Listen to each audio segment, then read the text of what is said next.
Bonjour à toutes, bonjour à tous. Très heureux de vous rencontrer, de vous retrouver dans cette scène très agréable. C'est vraiment un bel équipement. On va parler d'autres équipements avec mes trois invités. Je suis avec tout au bout Pascal Laurin. Bonjour Pascal. Bonjour à tous et à toutes. Vous êtes directeur industrie 4.0 chez Bosch Rexroth France. Tout à fait. À ses côtés, François Portier, bonjour. Bonjour. Bonjour François, vous êtes directeur du programme de recherche industrie 4.0 chez Alten. C'est ça. Et enfin, tout de suite à ma gauche, Luc Leroy. Bonjour. Luc, vous êtes président, directeur général de Vitesse Automation et vous êtes ancien directeur automation chez Tesla. C'est ça. Alors pour ma part, je suis journaliste à Sciences et Avenir La Recherche, Olivier Lascar, rédacteur en chef de tout ce qui est numérique dans ce beau magazine qui est devenu maintenant un site web, qui est devenu aussi un site web puisqu'on est toujours également un magazine mensuel. Alors pour commencer cette discussion, il y a une phrase d'un grand philosophe français, Albert Camus, qui disait que mal nommer les choses, c'est ajouter au malheur du monde. Alors, dans le titre de cette table ronde, il y a ce mot d'automation qui, moi, m'a un peu déstabilisé parce que je me suis dit, automation, est-ce qu'il y a une faute de frappe? Est-ce qu'on veut parler d'automatisation? Non, c'est pas la même chose. Alors, qu'est-ce que c'est que l'automatisation par rapport à l'automation, ou plutôt le contraire? On va commencer par vous, peut-être, Luc? Avec plaisir, merci. Alors, généralement, c'est une conversation de fin de soirée qui peut durer très tard dans la nuit. Où on ne boit pas que de l'eau? Pas forcément. Oui. Donc l'automation, de mon point de vue, parce qu'on n'est pas tous d'accord, pas toujours, la différence entre l'automatisation et l'automation, quand on parle d'automatisme, c'est un peu du règne animal, on parle de réflexe. Quelque chose arrive, on l'évite, on ne réfléchit pas. L'automation va introduire une notion de logiciel. Cette répétition n'est pas forcément systématique. Elle n'est pas répétable à 100%, elle va s'adapter à l'environnement, donc l'automation. C'est cet aspect logiciel. L'automation, c'est l'automatisation dans laquelle on a injecté de la data, dans laquelle on a injecté de l'algorithme, François? Effectivement. Pour moi, l'automation, c'est plus orienté logiciel, c'est-à-dire qu'on va pouvoir rendre même tout un processus, justement, à gérer automatiquement en fait, une valeur ajoutée que l'automatisation où c'est plus orienté produit, physique, on va dire. On va automatiser. Pour moi, l'automatisation, c'est beaucoup plus 3.0 et l'automation va ouvrir au 4.0.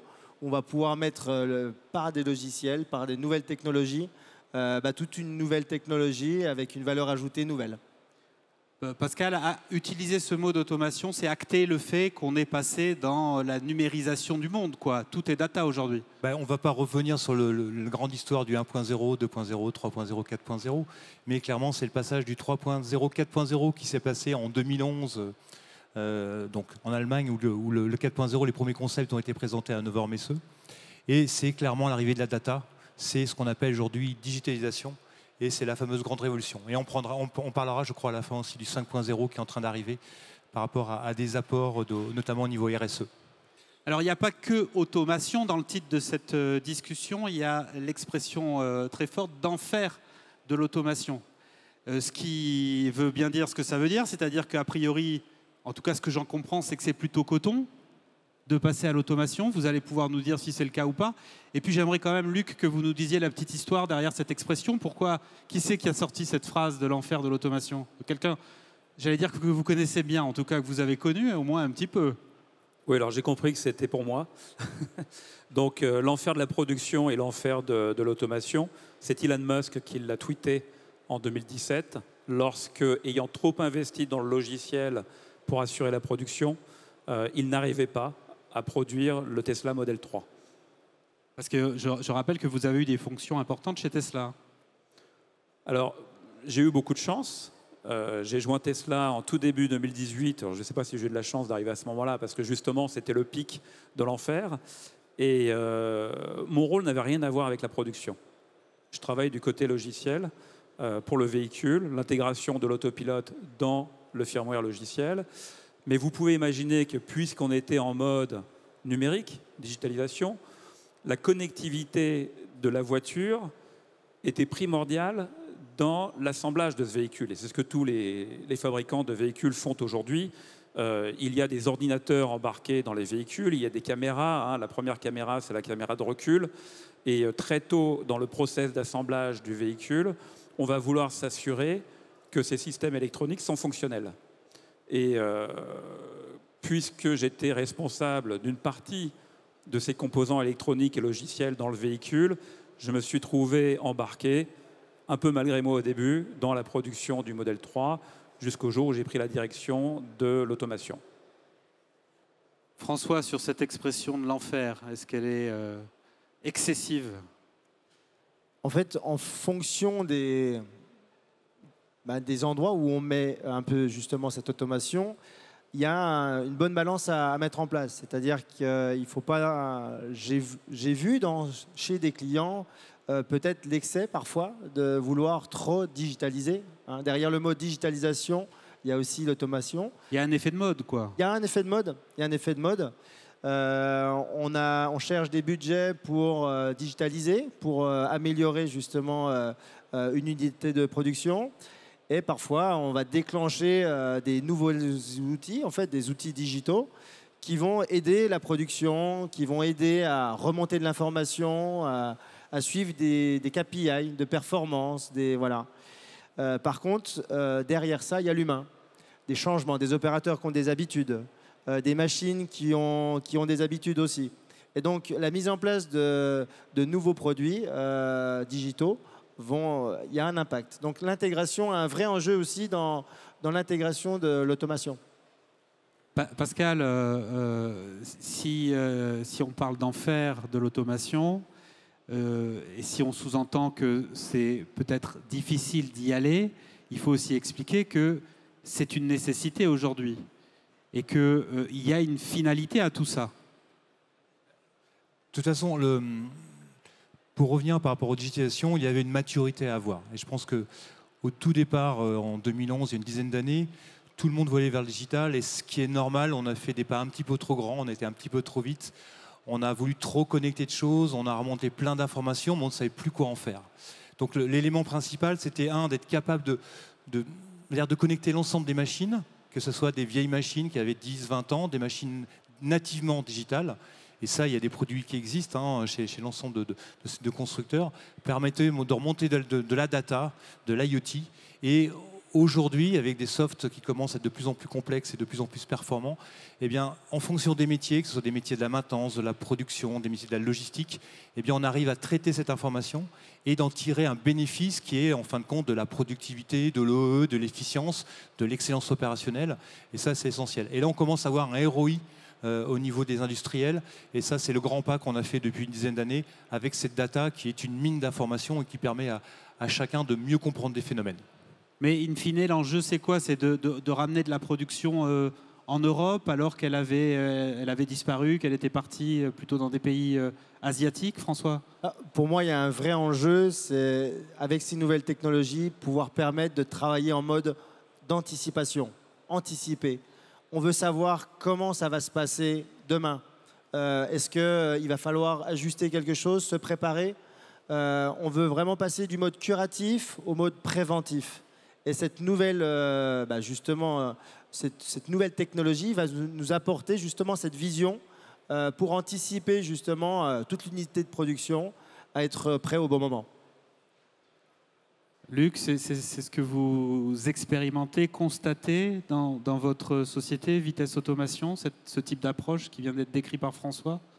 Oui, tout à fait. Et puis je pense qu'il est absolument important de comprendre que sans la donnée, on ne peut pas savoir optimiser.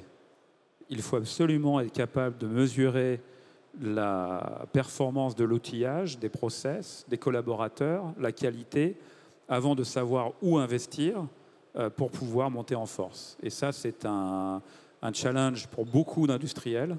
On le voit presque partout. Et c'est pourquoi nous, on est arrivé il y a 3 ans avec une solution no-code pour programmer l'équipement.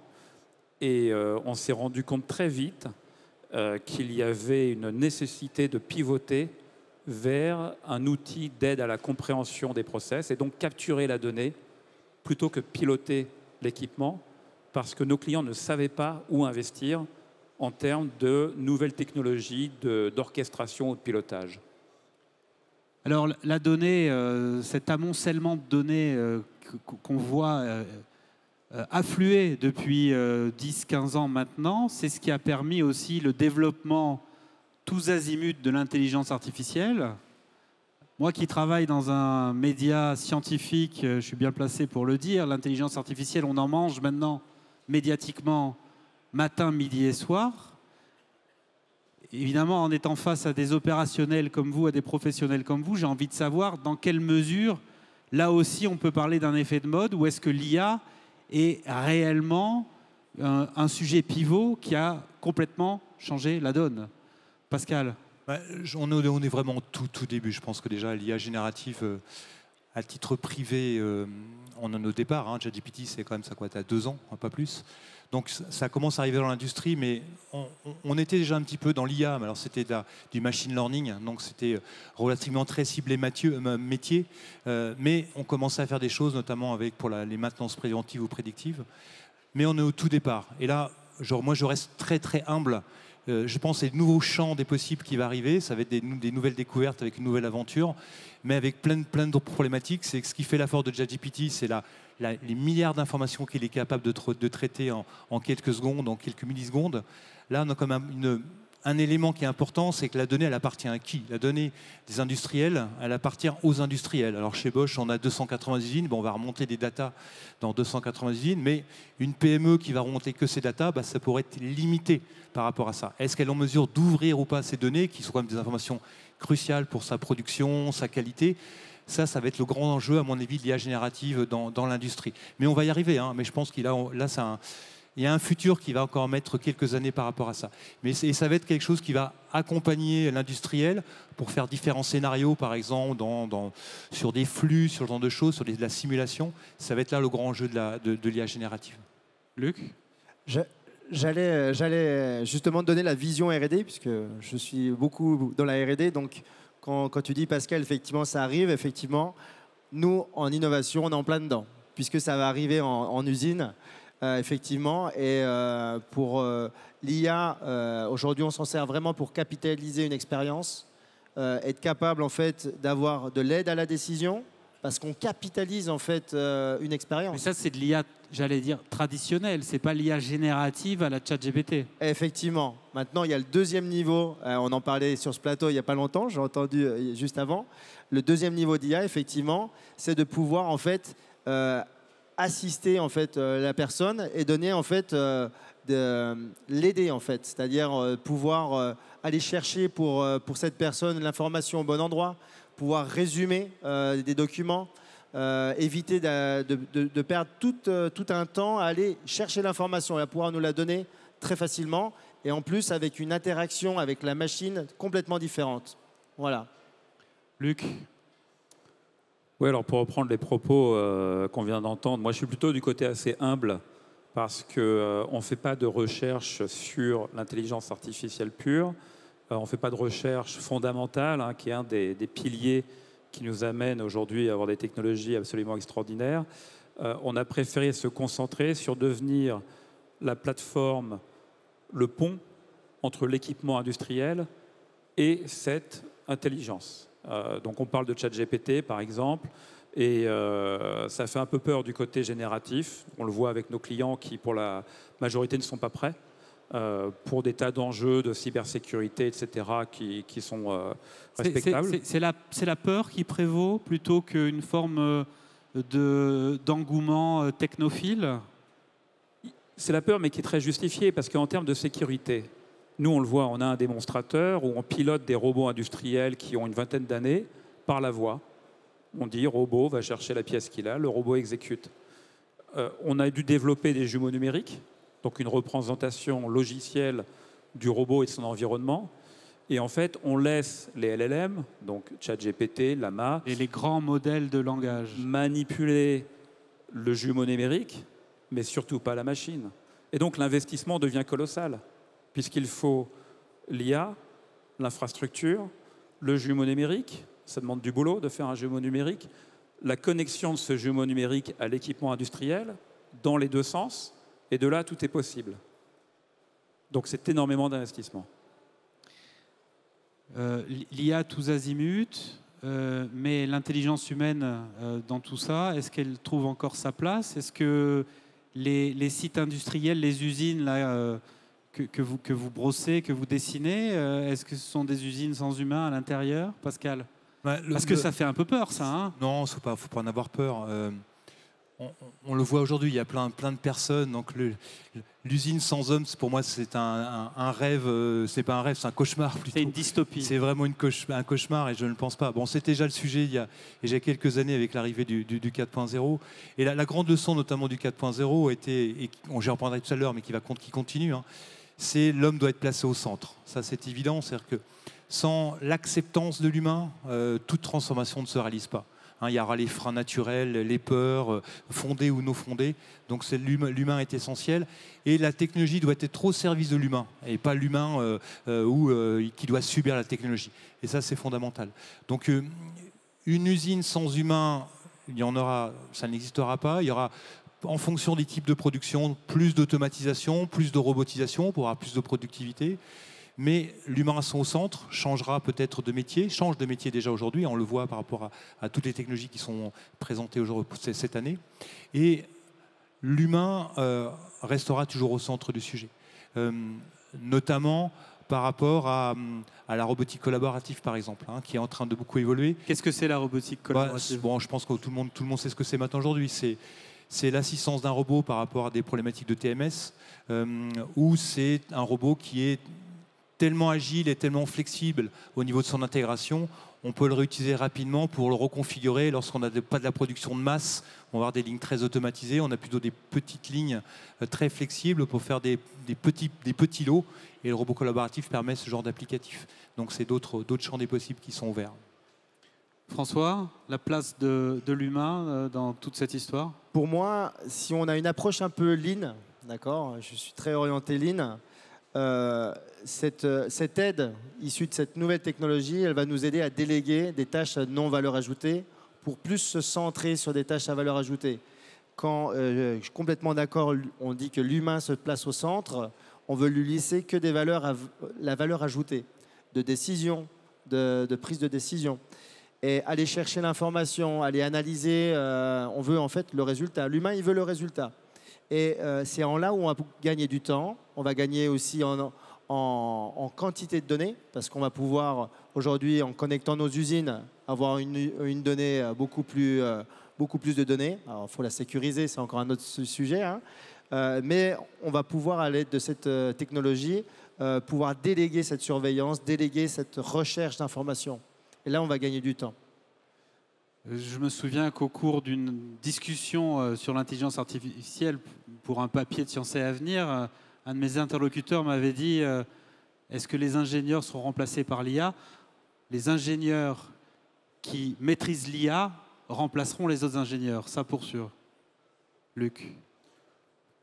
Oui, en partie, mais on a connu déjà on a tourné des pages. Regardez la CAO.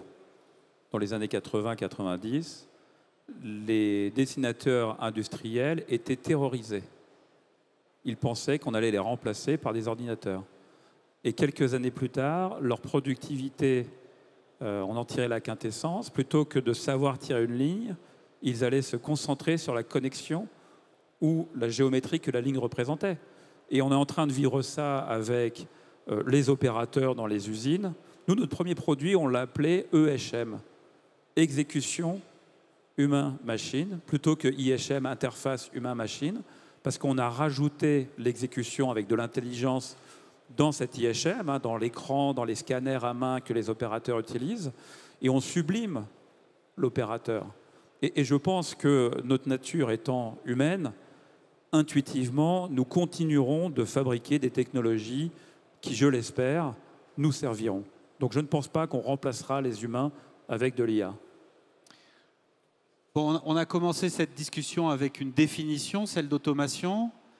On arrive à 6 minutes de la fin de cet échange. Donc, je voudrais qu'on soit sur une autre définition parce que l'IA, le jumeau numérique, la donnée, tout ça, ça participe d'un écosystème qui fait qu'on parle de plus en plus d'industrie 5.0. Alors moi, j'avais à peine eu le temps de m'habituer à l'industrie 4.0. Je vois qu'on passe à la 5.0. Pascal, de quoi s'agit-il? Tout va vite maintenant, hein, c'est Oui. ça, hein, tout va vite. Non, après, il faut... Le 4.0, il y a eu énormément de marketing qui a été fait dessus. Beaucoup de gens ont surfé sur une volonté plus commerciale que réellement accompagner cette révolution. Je pense que le 5.0, c'est quelque chose qui est acté par l'Union européenne. Il faut savoir qu'il y a eu un papier là-dessus. La grande définition, c'est d'abord la révolution du 4.0 qui est la data, on en parlait, c'est réellement le sujet, il y a de la cobotique, l'impression 3D, mais c'est d'abord de la data, et avec qu'est-ce qu'on fait avec la data. Donc le 4.0 continue, il y a eu notamment au Japon ce qu'on appelle Society 5.0, qui était plutôt comment l'industrie va accompagner dans les années à venir d'un point de vue sociétal.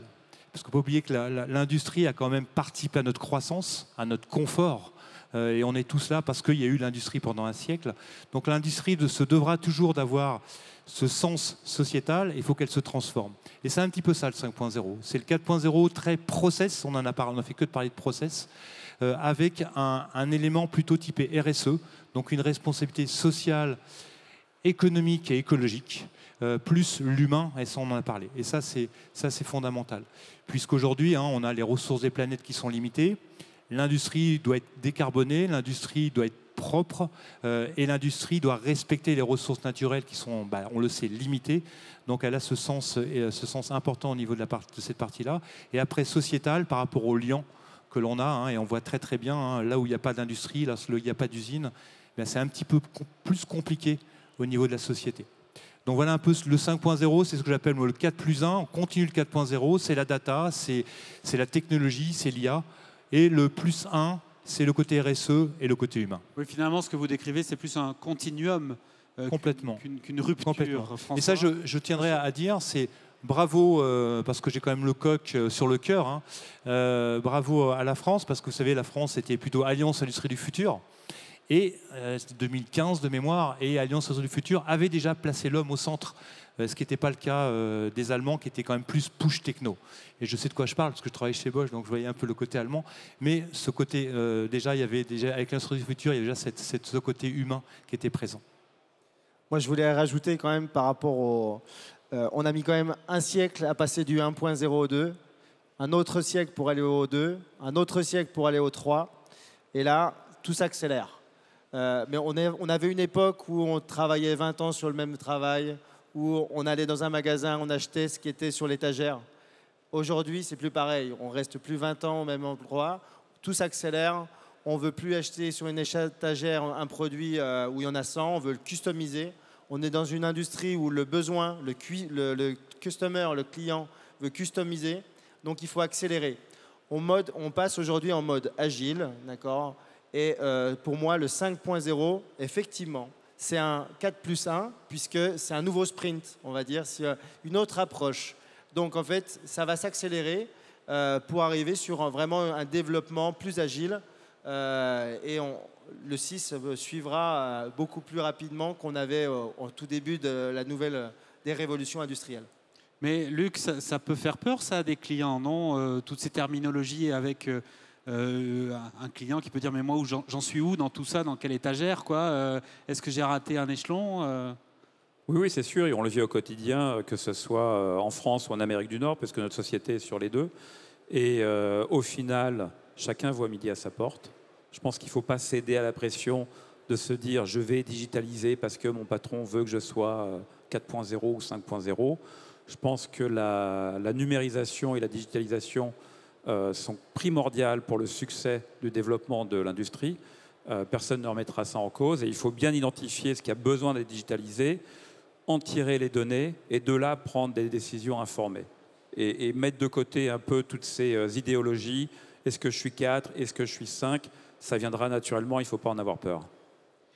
Et si on essayait de se projeter dans l'avenir, quels chantiers sont ceux qui attendent les spécialistes de la data dans les années qui viennent, François? pour moi, ça va être l'évolution de l'IA générative. On n'est qu'au début, vraiment au début. Et je pense qu'il y a un potentiel Donc là, résolument, pour vous, c'est pas un effet de mode, c'est pas un engouement qui fait que on essaye. Il y a de l'abus marketing, c'est sûr, pour moi. Mais sur l'IA générative, il y a énormément de projets qui sont en train de démarrer et avec un potentiel énorme. Luc, tout à l'heure, vous disiez peut-être un exemple de comment, parce que l'IA générative, comme on l'a tous essayé avec ChatGPT, on sait dans quelle mesure ça peut permettre de faire une lettre à sa grand-mère, comment ça peut faire un logo pour une entreprise, mais dans un processus industriel, comment ça peut changer la donne? Un exemple. On a des process qui sont de plus en plus compliqués et on va vers une économie qui demande de la personnalisation, hein, où on va vers des lots qui sont de plus en plus petits et bientôt il faudra introduire un nouveau produit chaque fois qu'on le fabrique. Face à cette complexité, on va avoir besoin de traiter énormément de données et prendre des décisions sur la meilleure façon de fabriquer chaque bien. Donc une granularité, une atomicité qui devient primordiale et c'est là où l'AI générative va donner des conseils, toujours avec un humain pour décider, en fonction des primitives qui sont disponibles dans une usine, quel est le meilleur mode de fabrication, incluant les humains, pour un objet donné. Bon, ben Luc, ça sera le mot de la fin, puisqu'on est arrivé pile poil à l'issue de cette conversation. J'étais avec Luc Leroy, président-directeur général de Vitesse Automation, François Portier, directeur du programme de recherche Industrie 4.0 chez Alten, et Pascal Laurin, directeur Industrie 4.0 chez Bosch, Rexroth France. Merci. Et moi, je dirais, le futur ne manque pas d'avenir. Bon, ben, merci c'est à presque tous. le nom de mon magazine, c'est une très bonne fin, conclusion. Merci à tous.